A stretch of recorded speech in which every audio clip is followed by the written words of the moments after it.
much Oh, yeah, fun. thank you for taking the time. Oh, We're of course. in the Grounded real estate office. It's so pretty after in here. hours. Thank you. I could live here. It's so pretty. I know. So great. Well, thank you so much. You are just so fabulous. Let's just get into it. You are so fabulous. Oh, you were so superficial. And I know, but it's so apparent, and it's so like one of the first things that people notice about you is that you're just sort of effortlessly and naturally fabulous and I think you called me effervescent. I did. I think you did, and I was like, wow, that is the new compliment. Like, I love that. Effervescent, but it seems really effortless, but I know that it's not effortless. It's a lot of work.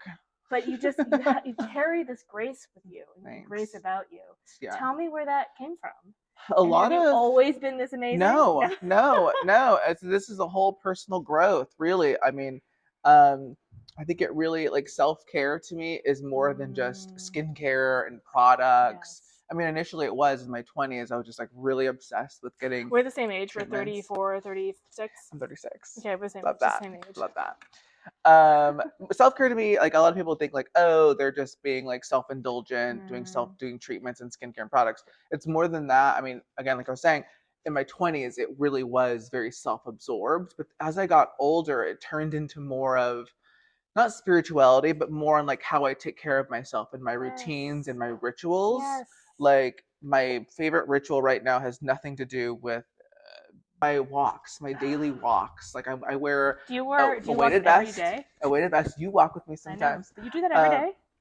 Every other day. Wow. Weighted vest. Today I got my 10,000 steps. Good for you. That's something that's really helpful for not only your mindset, your skin, your health, everything. Yeah. That's a really good ritual of mine. Also, like a good proper skincare and, outfits and hair glosses and treatments. That leans into that too. I itemize them because we're I love you so much and we're close friends, but we're very opposite. And most of my friends. Yeah. It's okay. like a gross hippie bitch, and you're just so refined and elegant. So, like, walk me through. What are the things you do? Hair treatments, skincare treatments. Yeah, I think the walks, the easiest things that anyone can do if they wanted to, like, take care of themselves a little bit more and not spend a bunch of money. Walking, investing in going to a cycle studio or a spin class, sometimes get yourself sweating. Yes. Could be yoga, could be anything. And then you can SPF, huge advocate for SPF. But zinc has to be zinc, clean kind. Vitamin C. But we don't have to go down to like the skincare. I think just looking in the mirror and loving yourself, because whatever you're feeling inside, you feel on the outside. I mean, how many people have you met who exteriorly have everything and they have the ugliest inside, and you can see it the second you meet them, like, that is a nasty person. Yeah. Or they just seem like they're afraid of who they are. Mm-hmm. And you're like, you're so beautiful, and you have everything going for you, but you're the energy you're giving me is like unsure about all of those things. And then you could feel it, and then, like, those aren't good friends to have, unless I've had friends like that, and they usually don't work out because they just don't like to have guidance or help. They really just like staying in that mindset. Especially at our age, in your 30s. Like, if you're like that in your 30s, you're most likely going to be like that. Hopefully not the rest of your life. I know. Well, tell me more about it, because you're one of the best friends that I have. We hit off right away. I hate to bring up that stupid club. I'm saying stupid club, Jacqueline. They pushed us together because they're like, hey, there's cool girls who just moved here. It really was serendipity. It really was. And I rolled up my eyes at them when they first were like, oh, this girl Catherine. I'm like, oh my God. I don't need any more friends. Seriously, I still say that now, and I'm like, I think you were my last new onboarding friend. But yeah, I was like, oh, please, like, this person's gonna be so weird. They're not gonna make eye contact when they talk. They're just gonna be weird. But you were great. We had so much fun. Can we share? Yeah. You were at my house until almost 2:00 in the morning, drinking wine with me on my couch. That's right. We had a lot to say. We had a lot to share. We went to my house after. I was like, this is fun. This is vibey. Come to my house and continue talking and yapping and drinking wine, and we did. It was very fabulous. Yeah. It was very natural. It was very natural. It was, we had a lot to say. I think that you mentioned that one of the first things that I think we both noticed about each other was we make eye contact. Yes. We met and we we still phase off, but the core is eye contact. This isn't one of those shallow friendships we're just like have around. Like, you're not furniture to me. Yeah. And I'm not furniture to you. We don't do that anymore. We're connecting. We don't do that anymore. And it's always very direct. Yes. None of this, it is very intentional. All of it is always very intentional. Like even when we go on our walks together, it's like, it's Gabriel time. Yep. It's like our time. I treat all my girlfriends like sisters. Like everybody gets like undivided time with me. Isn't that so funny? Like everybody does. Like this weekend I'm going to Sonoma with my friend Farah. It's just her and I. We're just gonna have like a little 24-hour in Sonoma, do spa, do like you know, like, and I do that with each of my girlfriends. Like I do like individual things and I do group things. It really, as a girlfriend of yours, like it really, I feel it. I feel the intentionality. I feel the depth of the connection. Yeah. And the care, the real care behind all of it. And yes, it's a lot to remember. It's one of the things that like is really remarkable about you. Thanks. And to like the experience of being one of your friends is a really rewarding experience. Well, you girlfriends are like family to me, so I mean, if I love you and you're in, I'm like ride or die. You really have to do a lot to get off of my list, as you've seen. Yeah, I know. But you're very discerning about who you put on your list. Very. So what does friendship mean to you? And like, why do you have these, like, how and why have you developed this sense of like loyalty, of nurturing these friendships? Yeah. Much more so than, you know, it's really normal to hear people who just like hang out with the same people. They don't actually know them or like them, and that's sort of tragic. But you are very like discerning about who you let in and whether they make the cut, whether they stay on the roster. What does that look like to you, and how did you develop this sort of very intentional, deep relationship with the concept of friendship and your individual friends? Well, I think it started when I was really young, like in school. Like I just had always a strong circle of girlfriends. You had a posse? I did, and good and bad.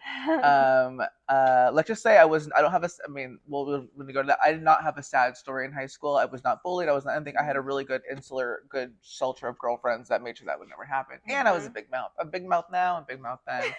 Anyway, well, you're a big personality, but you're not like an egoist. No, you're just like a very proud, loud force to reckon with. And it's sort of like a mixture of confidence. I'm a very intense friend to have. I'm not for the weak. I will say that. But to have and build friendships like I have so many different friend groups. I mean, as you know, like you've gotten to know a few of the core ones. Everybody needs to be someone or a person to me. We all have bad days. We're not 100% perfect, but be a friend who's like, oh, that was so much fun. God, I hope she took my advice, and I hope that you know, she knows that I'm hearing her out on what she feels that like I'm working on, and get excited for each other. Yes. You know, like we are always excited I'm always excited. I know everything that's going on in my girlfriend's life, and I'm excited for everything. I'm texting them, and like even with this, I had a call with Caroline. I know. I feel it. Like you're co-excited for each other. Always. It's a kind of It's very encouraging. Yeah. It's almost more than just. It's a good friendship test too. Yeah. You can tell that they're like shriveling up and not being excited for you, like dismissive, or being like that's stupid, or being like just weird about it, or competitive. No competitive friends. Yeah. And it actually is not good for you either. When I was in competitive friendships, I would overextend myself shopping. I would like go and we'd be competitive shopping, not really anyway. Yeah. I love that point. You should not surround yourself. The world is a competitive enough place. Yes. Your immediate friends, the people that you're trying to derive joy and comfort from, should not be people that you're competing with. Yeah. Just have a good time. Just have a good time. Be proud of your friend. Have a good time. Yeah. In other words, like love them. Love your friends. Love your friends, and be like, hey, and girl. If you don't, then they're not really friends. Yeah. And being friends with me is not for the weak, like I was saying. You're very direct. I'm very direct. I call myself this, and some friends agree, and some friends do call me this, the mommy dearest of our friend group, because I will always be like, this is stupid what you're doing, or like you tell me, vice versa. And then I'm always thinking about it from this angle. Yes.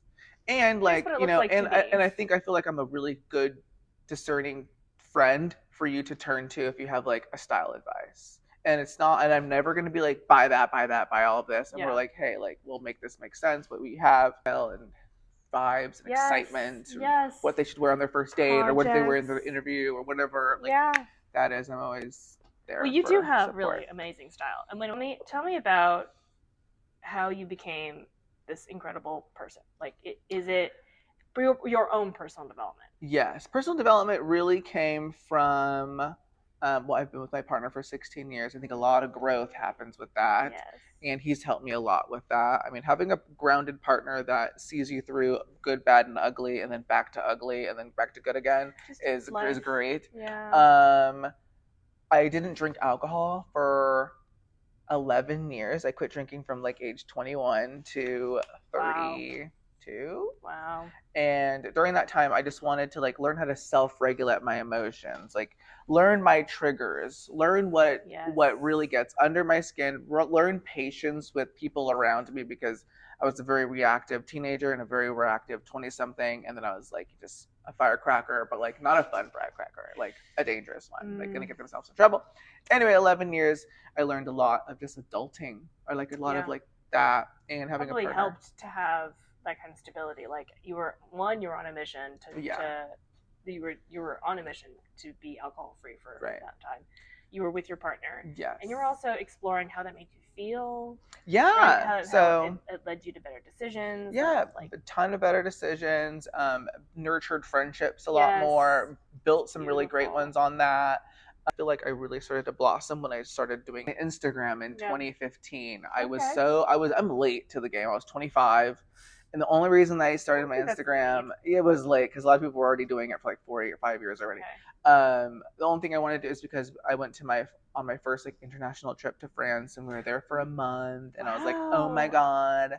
And so I started posting, and then I started posting like skincare, fashion, and then I started just leaning into more androgynous clothes, like wearing mostly Eileen Fisher for like years, and then eventually working with them, and then eventually I think I met you around the time I actually flown and went to New York and met Eileen Fisher. Yes. So then I started doing that, and then I started working with more skincare, and then was that a natural progression? Like it was a trip to France, and you were posting and sharing, and then did it just sort of like naturally come to you to start to represent brands and work with brands? Incorporate those brands into your life? Yeah, it started with skincare first because I didn't really have. I was wearing a lot of fast fashion in 2015. 2015. I don't really like talking about that phase of my life because I'm so anti-fast fashion now. But it started with skincare first because at that same year, Jonathan and I remodeled our bathroom and put that steam room in. So then I started experimenting with masks. So I'd go on Instagram and be like, I'm going to use this clay mask. I'm going to go in my steam shower. If you don't have a steam shower, you can just put your face over like a steamer set or whatever face steam you can get at the time. So I'd experiment with how that would react with my skin. So that's it was DIY. You would purchase or sometimes I would just like buy like mixtures of like clay and you're like, let's see how it goes. Ruin my skin. Ruin my skin because then I would put in my own essential oils in there, and if you didn't know, if you put a lot of lavender and think it smells great, ruins your skin. What does it do to your skin? It irritates it. It turned it red. I'm very sensitive to stuff. I learned all of that. So anyway, then I started wearing more organic clothes, more linen. See, that France trip kind of changed me a little bit. Like it made me like linen more. Yeah, of course. And so, because everyone was wearing linen, and I was wearing like cotton fast fashion. Then I was like, what's all this linen? Anyway. Why do I feel terrible? And why do I feel hot? Like, I have to buy new clothes here. So then I started wearing more Eileen Fisher, and then I went to like a Barney sale. They had like Eileen Fisher on sale. So then I got some of that, and then I started thrifting it after that sale, and then I started wearing it, and then Eileen Fisher saw it. And then it's almost like you came to this style because of the fabric difference. The fabric quality difference in the fabric. You're like, huge. There's something really special about this. I started reading about like how bad fast fashion was and how bad Zara and H&M was for the environment. I'm not the biggest environmentalist, you know that, but when it comes to like fashion, sustainable clothing, and all the chemicals and all those things, and then the people who are affected by going there and like touching those things and breathing the air and drinking the water around those faculties, whatever, factories, it's terrible, it's devastating. So I found a brand like Eileen Fisher. I'm really inspired by the Row. Like the Row is like my everything. Yes, I've heard you mention. I love the Row. I wear the Row now. I almost wore the Row today, but I was like, it's okay. I'll wear it to be casual. So I love the Row, the Olsen twins. It's very like minimalistic. It's very modern. It's very sleek. You can wear it at night. You can wear it at day. You can wear it in 10 years from now. You can wear it 5 years. Like it's just timeless. Beautiful. So I found this Eileen Fisher to be very similar, but at a lower price point. So I started investing in that, and I just love the flowiness of it all. So that's when I started working with brands. And then did they start contacting you? Yeah, it was kind of organic. I started tagging them. I mean, if anyone wants to become an influencer, I think the best way to work with brands is to wear the brand. See how they shoot their clothes, like see what their vibe is on how they do it, and then start shooting your outfits and styles like that. And then they'll be like, "Hey, this guy was shooting it just how we would want to shoot it. Let's work with them." So boom, and then we started getting free clothes and started getting paid. Then sponsors post, and then whatever. But all this seems very organic. Like it organically came from. Yeah, I don't work with brands I don't want to wear. Yeah. Yeah, there are plenty and of you brands. You don't chase brands that you wouldn't ordinarily have in your life. You know, Amazon wanted to work together. Walmart has wanted to work together. Targets have wanted to work together. And those are not life-changing checks, but they're checks. You know, they'd pay some bills. Yeah. But I'm like, it's just not authentic to me. Yeah. Like, I just feel like my friends would call me out and be like, Gabe, you would not put a Walmart table in your house and wear a Walmart t-shirt, you know? I'm like, but you would if you had you were paid, but I would never do that. Nope. Wow. I mean, integrity. It's called integrity. Yeah.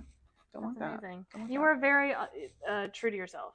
Yes. And that's one of the most defining characteristics about you is you are very true to yourself and you know yourself.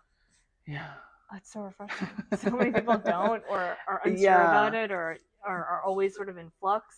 Yeah. And one of the things I love about you is you've always, at least, always known who you are, and it seems like the story really is rooted in a kind of self-knowledge. I love that about myself too. But that also has its negatives to it. I'm not gonna say poor me. Oh my God. But no, it has some drawbacks. Being someone who's very confident in themselves, you enter a room and you don't need anyone's permission to be there, and you're just like, look at me, be exactly and then that is very not offensive to people, but it throws people off. I totally get it. And especially if they try to size you up with like education or whatever. Or they're like, you should be. I'm trying to put you in a box, and you're not fitting in that box. So this is kind of confusing for me. And you're like, also, deal with it. But also, it strikes insecurity in some people. And here, I think I've made more women feel insecure because first off, I want to empower them, and that's being my friend is very intense because all I want, you can correct me if I'm wrong, I'm always being like, what's next? Yes. I always want to empower my friends in like any facet in their life, and sometimes that's too intense for some people, especially if they are not with it. I don't know. Those friendships don't work out. Or they have some kind of inauthenticity that they're trying to protect, and you've called them out on it because you're like, this seems authentic. I'm like, we should work on that. Yeah, we should work on that. And then they're like, what are you talking about? I'm like, okay, you're being cute. You're being cute. You're being cute. It's okay. We could all be cute. We've all been there. I really feel like I am like I've heard this saying, like people call themselves old souls. I'm actually a new soul. Say more about that. A new soul is someone who is experienced life like new, but unfiltered, untethered. Yes, I love that. And so some people think like, oh, you're just an old soul. Like you're just like, oh, you feel like you've been there, done that. Like, no, it's just more of just like, I am not attached to what borders or boundaries that everyone else is in. I'm just like, you know what? Exactly. Yeah. I mean, I wish anyway. But I don't wish you any different. At all. That's I love that. You're a new soul. Like you're experiencing it all new for the first time, without any of the baggage, without insecurities, without insouciant. Yeah, Jonathan said. I know. Well, that is your brand. That's literally your brand. Well, why don't we go into that? You have a brand. Yeah, it's gonna be not only G for Gabriel, your personality, but like you actually have an alter ego brand. Yes. Tell us about that. Insouciant Studio. It's coming out next year, sometime in spring. Insouciant, Jonathan, my partner, has called me that for like 10 years. Insouciant means someone who is carefree, relaxed, casual, not a stressed out person. Very chill. And so that's, it could be derogatory too if you like twist it a little bit. But it's going to be a handbag line. I've been collecting handbags for a very long time, and I've been very lucky to have a curated collection of crocodile handbags. Amazing. And I love crocodile handbags. I think a lot of people are intimidated by crocodile because it is a beautiful skin. It is not as sensitive as people think, and it doesn't have to always be precious. So my line is going to be introducing Crocodile in a more functional, practical way that you can wear it that. to Pilates, yoga, date night. You can use it as a purse organization in your big giant tote or travel with it. You don't have to worry about it. You don't have to like. This is such an amazing project. Like you have this idea. I mean, you're doing this all by yourself. Yes. You have somebody who is manufacturing it and giving you the prototypes, but like all the design, the sourcing, the branding, the like actual the real aesthetic touches. Yes. It's just coming from your brain and manifesting itself into a handbag. I feel like I've been selling products for other people and things for other people for so long, and ever since I've started my own marketing business, media business, I feel like I am equipped to sell my own project.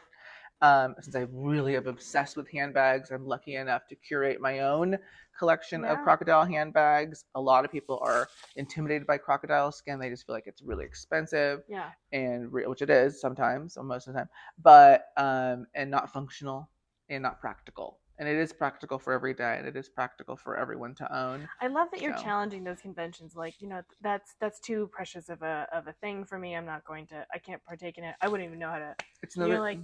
People are intimidated by it.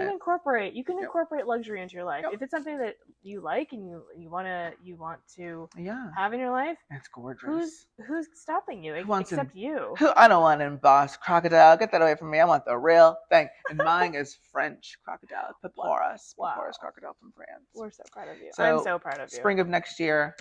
Yeah. I love stay tuned for that. Yeah. I love it. No, you have become such a feature of at least my experience of Sacramento. You exude it. It exudes you back. Like, I love Sacramento. I know. Yeah, Sacramento, and it loves you. Yeah, Sacramento how did you like internalize this place? Yeah. And how did you become part of it? Love Sacramento culture. I love living here. Living in Midtown. I've lived here for 16 years. This is the longest I've ever lived anywhere in my life. I've been in the same house with my partner. Sacramento is very diverse, as you know. I mean, we're so lucky to live here. Summers here suck because it's so hot, but we have a very diverse neighborhood, right? We have everyone from real estate agents, attorneys, doctors, developers on my block, and then we have everyone in between who work at cafes, restaurants. Then we have senior people, we have young people. Everyone's on a block. Like, it's pretty interesting if you walk your neighborhood and know your neighbors. That's right. We love the grid. You get to know your neighbors, and like you're literally talking to everybody. You can even be friends with someone your grandma's age, which I've done in my neighborhood. Yeah. I know. I sometimes when I go on walks, one of my favorite things you say is, "Hey, party girl." Yeah. Just to random people on the street. Oh, hey. Oh, yeah. Or people that you know, or maybe kind of know or seen you. Hey, like real familiar. I'm like, hey, I've known you around. But I love that. I love living here. I was born in the Bay Area, but I've kind of lived everywhere. Like, I've lived in Oregon. I've lived in parts of Sacramento here, and then I met my partner, and then I moved down here, and so I really just feel I'm not a Bay Area person. I think in style and vibes, and certainly. Entrepreneurship is very in there, but very Sacramento. But honestly, those things apply to maybe I think that those things are reflected in my experience with Sacramento because I know you and I'm friends with you. But I find Sacramento to be a very entrepreneurial and creative. A lot of people space. Maybe just because I know you and and I surround myself with mostly people who. If they don't work for themselves, they work at a position that they have the flexibility. That's another, So, and you do quite a bit of, speaking of Sacramento and like this community, the specialness of this community. You do a lot to give back to Sacramento. Yes, that is probably one of my biggest qualms with influencers. My biggest problem with them, and is that not enough of them. Or many of them use their platform for anything other than benefiting themselves. Yeah. I started my Instagram again 2015, and then I started raising money for the Mustard Seed School, which is a school for children experiencing homelessness they can't go to a school, so they go to a school that is attached to Loaves and Fishes. They get healthcare, clothing, food, backpacks, snacks. A place to sleep because some of them don't sleep at night because they're in terrible situations. But I started doing that when I was at my 4th of July parties. Because I like to Way throw back my when, in like like throw my 2015? 4th of July parties. I would tell everyone not to bring anything, and we'd have the fireworks show, and people would always want to throw money at us and be like, I don't want your money, just have fun at my party. Then I was like, you know what, I should take this money and I should give it to a charity. So then I started working Mustard Seed, grew my social media following, leveraged my platform to throw events at stores, at local stores, Madame Butterfly, the pavilions, most recently Pomegranate Boutique, and then last year was Fort Sutter Hotel, which was my biggest event. We had like 7 vendors. Yes. All that to say, I like to use my platform to bring awareness to charities that I love. So that one's one, and I do that every fall now. I used to do a spring, summer, and fall one for the first couple of years. So exhausting to host because but you're such a naturally good host. But it is a lot. I'm not that young anymore, and then I didn't really do much. Yeah, I was more of a dog dad. But and then now every Friday, lately as of every Friday because I've been traveling a little bit more. Every Friday I work with the local church here in Sacramento. Yes. And we give out bags of food, clothes, seasonal clothes. Yes, people who experiencing homelessness. Yeah. I found this cute way to describe them. We don't have to call them homeless people. I think that's terrible. I mean, they're not homeless. They're just struggling right now. We call them our neighbors. There are other neighbors. Other sounds bad too, but our neighbors. They really are, because I see them in our neighborhood when I'm on my walks. Do they recognize me even though I've been helping them for a year? No, but I still say hello. But it's not about me. No, it's not about me. No, but I love really helping them. You do that every Friday? Every Friday if I'm in town. So I'm doing it this Friday. God, so yeah, sweet. We take donations. It's not, same with Mustard Seed School. It's not government funded. Yeah. And same with this in soccer. It's all community.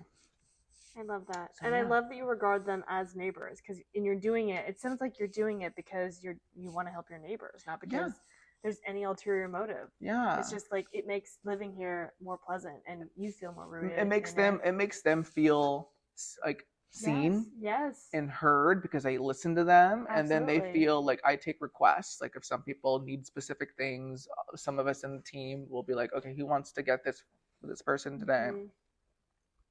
And we're getting the ones that are seeking help. Yeah. So we're seeing like the smaller percentage of the people who want help. Some of them don't. Yeah. And that's the reality of people who are experiencing homelessness. Some people want the help and some don't. And that's okay. Yeah. That's okay. We don't need the ones who do. The ones who do, there are resources for them, and most of them take them. So, that's really lovely. Yeah. You have such a breadth of experiences and breadth of talents. Mm-hmm. What are some misconceptions people have about you? What kind of misconceptions do you have about other people? Let's talk about disconnects. I think my misconceptions, things I've been talking about lately. I've started a Substack. So I started like 3 months ago. I didn't even know that. Yeah, I started 3 months ago, and it stemmed from I'm really close to my grandmother, as you know. Yes. I'm wearing some of her jewelry right now. And stemmed from a conversation from her. We were just talking about, childhood stuff. And, she made me think about those conversations. And I was like, I'm going to talk about this on Instagram, because I think influencers, content creators as a whole, have this badge on them that's either they call them inauthentic, they say like, oh, their lives are perfect, how can I measure up, or some like weird things like that. Yeah. So I wanted to make my own Substack where I shared intimate stories and outlines of pieces of my life in that. And not all peaches and cream, but you know what? You move on, you put your chin up, and you just make it fabulous. There's a movie that I love. If you have a hump on your back, there's some glitter on it, and you go to a party. If you know that reference, you're cool.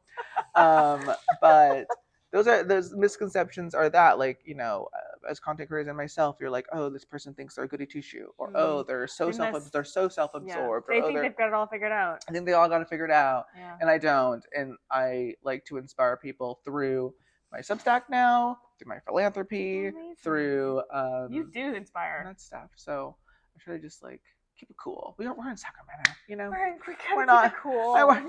We're not in Dallas. We're not in New York. We're chill people here. That's what makes it so powerful. So much more like it's human speech. It's much more relatable when you know that the person giving you advice or who is showing you things online actually has all sides of humanity too. Yeah, it's I think what people do or where they went to school is probably the most least interesting thing about people. Totally agree. A lot of people make it their entire personality, and that makes them boring.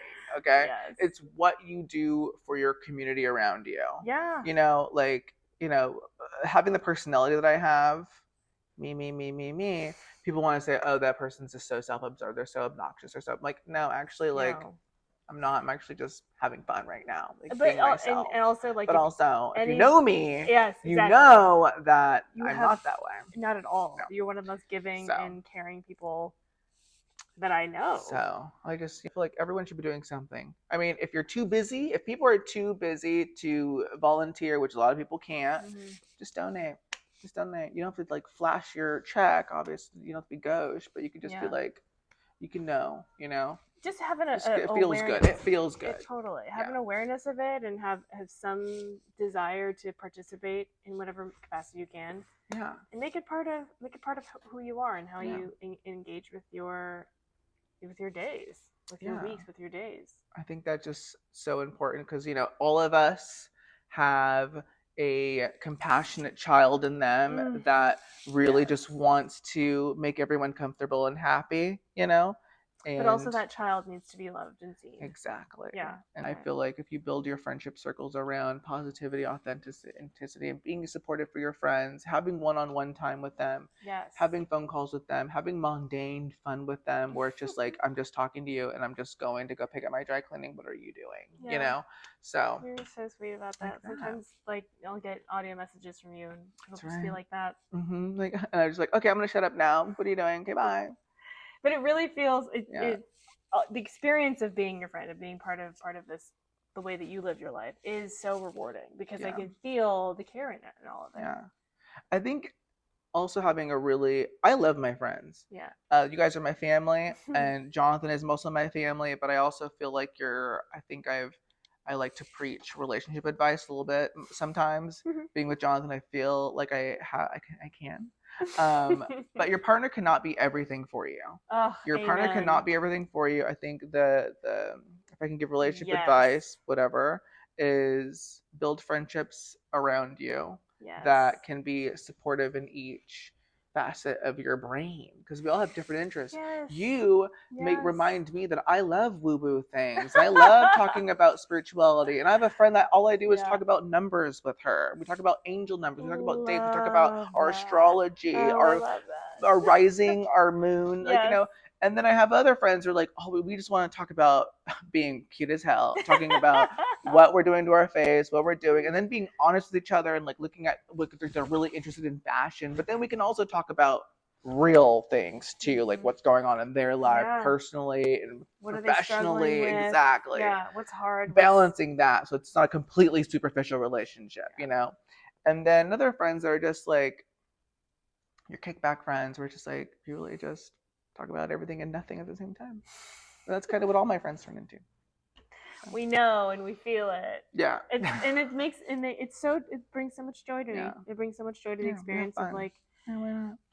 It's weird to have friends who are only you only talk about certain things, or they're it almost feels like you're networking among your friend group. Oh my god, really I could smell that too. Yeah. I could smell that a mile away. Kind of a competitive networking, social networking thing, and you're like, whoa, I don't want you to. Huge turn off to me. I don't want to be used in a way. It's a huge turn Introductions, because I mean, again, there's no society here. Okay, we're in Sacramento, but there is a social circle, and there's groups, And reputation, it goes a long way here because it's because it's such a small town. It's a small town. We're not like a one light intersection town, but if you're here long enough, everyone's gonna know who you are and what your business is and what you represent.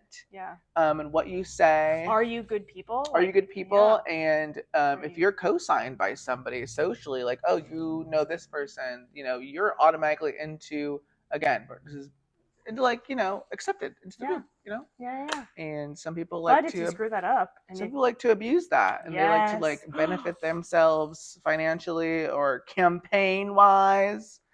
Yeah, we won't talk about that, but this isn't a gossip channel. Even like just friends, like people who want to be, you can smell that from a mile away. People who are using you to get to like become friends with one of your friends. You're like, whoa, that is not what we're doing here. Social media can do that. I feel like there should be like a whole study on like being an influencer, like find the quality ones, and then find like, hey, what's it like building friendships, like.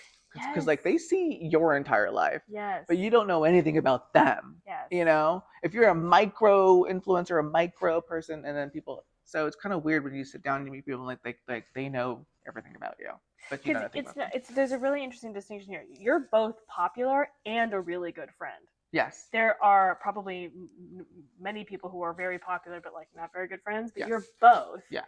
And so people who come up to you might be. You always must be kind of wary of whether they're coming up to because you're popular or because they actually want to become close with you. Yeah. And then maybe the lines get blurred. Maybe they want to be close to you because there's some kind of social advantage. There's kind of something. It's weird. Things are weird. Yeah. People are weird. People are weird. You have a really good internal sense of like, no, yes, no. I'll give you a trial run. Trial run. There is. Yeah. But you're very accepting. Like we will give somebody a chance. If they blow it, then they blow it. But you're not shut off. No. Or walled off. No. Nope. I think I like to be completely unfiltered at the get-go. Yeah. Like I will throw some firecracker questions at you. I can't share my questions because then everyone's gonna try to pass them. But I throw a lot of topics out. I throw a lot of things out, and I'm just like, okay, we can agree, we can disagree, we can align, we can connect. But all these things, if like I feel like at my age, I don't need any friend being resentful. I don't need a friend who strongly disagrees with me about something and then they end up resenting me later and the friendship fizzles out. I can predict how a friendship will work out based on how they react to certain things. Really? Yeah. Really? I'm a little bit of an intuitive. I believe that. I feel like the friend who has the best like the longest runway with you is somebody who's just naturally curious and compassionate. Yep, and vice versa. I love my friends. You guys are the best. I love my girls. We love you too. We love you too. Tell me about, so you mentioned in your intro that you support small businesses with your media company. Tell us more about that. Yes. So because you use your platform not just for your own social media for your own sort of influencer thing, but you actually are you're directly assisting small businesses here with your media company. You have a media company. I know, it's so fun. It's only one for now. Hopefully in this next couple of years we get more people. But it's Diaz Media. It's a twist on my last name, D-I-A-Z. I started with an iPhone and 2 clients, and then a dry cleaner and a med spa. Amazing. Just using my iPhone 5 years ago. And then a year into it, what do you do? What do you do for them? So pretty much my whole goal with social media management and content creation, photography and videography, my job is not to make sales. Okay. I think that's one of the big things that people think. Do not make sales. I am not. Social media is not there to make sales. It is I am bringing the horse to water, and then you are the water that they're supposed to drink. So my job is to bring awareness to the brand through lifestyle curated content. Well, for my restaurants, lifestyle curated content. Ooh, it's not sterile. It's not boring. It's all fake. It's not fake. And this is where I love my girlfriends even more, because I've turned my favorite hobby, which is going to lunch and going to dinner with my girlfriends, into a job. And that's what it is. And that's what Ideas Media is, because I bring my girlfriends together and we have fun, and they do photo shoots with me. You've done many photo shoots with me. So that's my job, is to just curate content that is inspiring, relatable, and real. And the color grading on my food is realistic. I am not a photographer that edits food that looks like it's neon. Like, the food looks like food. Yeah, you are an incredible photo editor. Thank you. All of your you do work for many restaurants. Yes. And all of your food shots, like, incredible. Like, yes. so delicious and also realistic and yes. not neon. No, not neon. Perry Gary's restaurant group. That's a whole network of Sacramento restaurants, some retail, some hospitality here and in the Bay Area. And so, You've grown this business from two businesses to many. Yes. And it's really fun. Just super organically. Yeah, and then the fun thing is balancing it in between my social life, working that into. Yes. You actually have a really cool point. You turn your social life into different types of businesses, but not in a gross way. Like not in a gross, like inauthentic way. You just sort of like naturally crossed them. Like I'm gonna do it anyways. I'll be doing these things anyways. I'm gonna go out to dinner with my girlfriend. And then say, for example, my relationship with hospitality in town. I wanted to throw a fundraiser for the Master's School. And I was like, oh my God, thankfully I have a great relationship with my friends who own a hotel. Let's throw an event there, and it's cross promotion for the hotel. It's a great exposure for the charity. Yeah. And then it brings people together. And also for your brand, your brand that is. It's also Gabriel. And I hope people yourself inspire to. And even though I'm a gay man with no kids, doesn't mean I can't help. I've helped Catholic schools with marketing and with that thing too. Like I'm not having kids, so I help the children's charities, whether it's children experiencing homelessness or a Catholic school who needs funds for sponsoring kids' tuition. So I don't see myself as a parent, but I do know what being a child is like. Yes. So and all of us do. Don't you want to hug and meet your inner child and see that little boy, little girl, and be like, hey.